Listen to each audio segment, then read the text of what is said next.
தற்போதைய முதலமைச்சர் கொள்கை இல்லாத, கோட்பாடு இல்லாத, மக்கள் பிரச்சனைனா என்னன்னே தெரியாத ஒரு கூட்டத்தை வழி நடத்திட்டு இருக்காரு.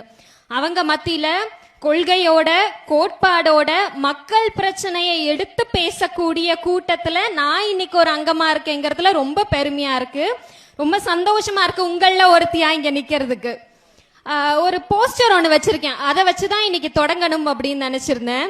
அந்த போஸ்டர் எல்லாருக்கும் தெரியும் நினைக்கிறேன். தெரியுதா? தெரியலன்னா அங்க சர்க்குலேட் பண்றோம். இப்போ தற்போதைய முதலமைச்சர் விஜய் அவரு கொத்து புரோட்டாவை பத்தி பேசினாரு.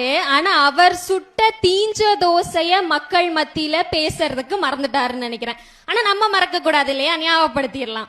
முதல் தீஞ்ச தோசை 500 யூனிட்டுக்கு மேல பயன்படுத்துறவங்களுக்கு 200 யூனிட் இலவசம் அப்படிங்கறது அறிவிப்பு. 500 யூனிட்டுக்குள்ள பயன்படுத்துறவங்களுக்கு, 500 யூனிட்டுக்கு மேல பயன்படுத்துறவங்களுக்கு இலவசம், 500 யூனிட் கீழே பயன்படுத்துறவங்களுக்கு இலவசம் இல்ல.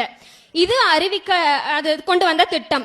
ஆனா தேர்தல் வாக்குறுதியில் என்ன சொன்னாரு நம்ம எல்லாருக்கும் ஞாபகம் இருக்குமே, எல்லா குடும்பத்துக்கும் 200 யூனிட் இலவசம்னு சொன்னாரு. அது அவர் மறக்கலாம், நம்ம மறக்கலாமா? இன்னைக்கு பிரிண்ட் அவுட் எடுத்தேன். இத பிரிண்ட் அவுட் எடுக்கிற அண்ணாட்ட பேசும்போது அண்ணா சொன்னாரு, இங்க 2 மாசத்துக்கு ஒருக்காதாமா ரீடிங்கே வந்து எடுக்கிறாங்க. இதுல அவர் கொடுத்த வாக்குறுதி படி 1 மாதத்துக்கு 200 யூனிட் இலவசமா கொடுக்கணும். ஆனா இவங்க பண்றது என்னன்னா 2 மாதத்துக்கும் சேர்த்தே 200 யூனிட் தாமா இலவசமா கொடுக்கறாங்க.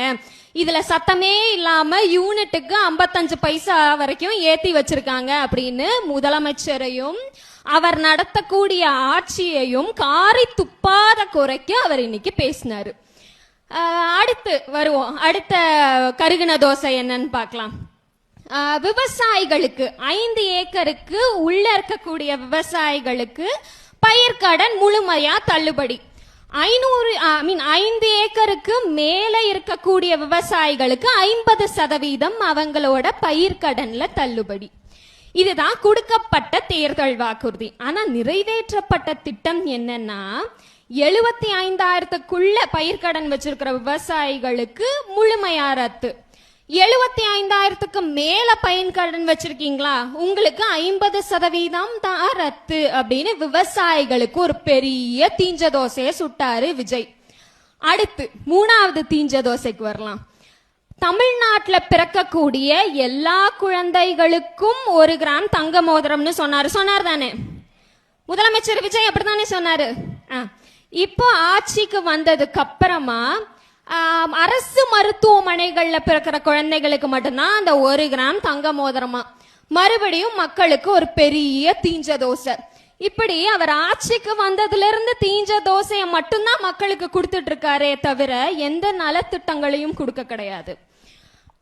அடுத்து தமிழ்நாட்டை நோக்கி வட மாநிலத்துக்கு வரவங்களோட எண்ணிக்கை அதிகம். இப்ப போய் நம்ம திருப்பூர் ரயில்வே ஸ்டேஷன்ல பார்த்தா கூட நார்த் ஸ்டேட்ஸ்ல இருந்து, வட மாநிலத்தில இருந்து நம்ம தமிழ்நாட்டை நோக்கி வாழ்வியலுக்காக வரக்கூடிய நபர்கள் நிறையா.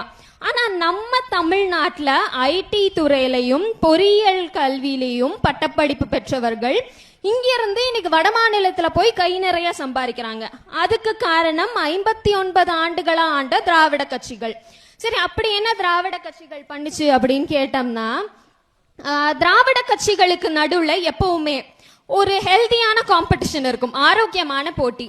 நீ ஆட்சிக்கு வரும்போது கல்விக்காக நிறைய நலத்திட்டங்களை கொண்டு வரியா, இல்ல நான் ஆட்சிக்கு வரும்போது கல்விக்கான நிறைய நலத்திட்டங்களை கொண்டு வரனாங்கிற போட்டி எப்பவுமே இருக்கும்.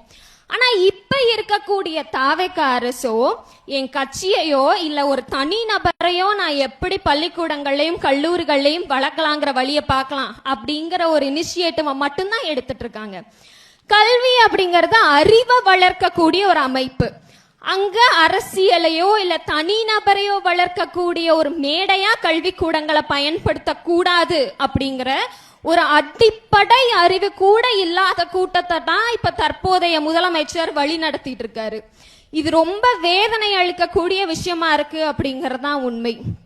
இன்னைக்கு அழைப்பு கொடுத்த போது வந்துட்டு ஜென்சே மீட்டப் அப்படின்னு சொல்லி எனக்கு அழைப்பு கொடுத்திருந்தாங்க.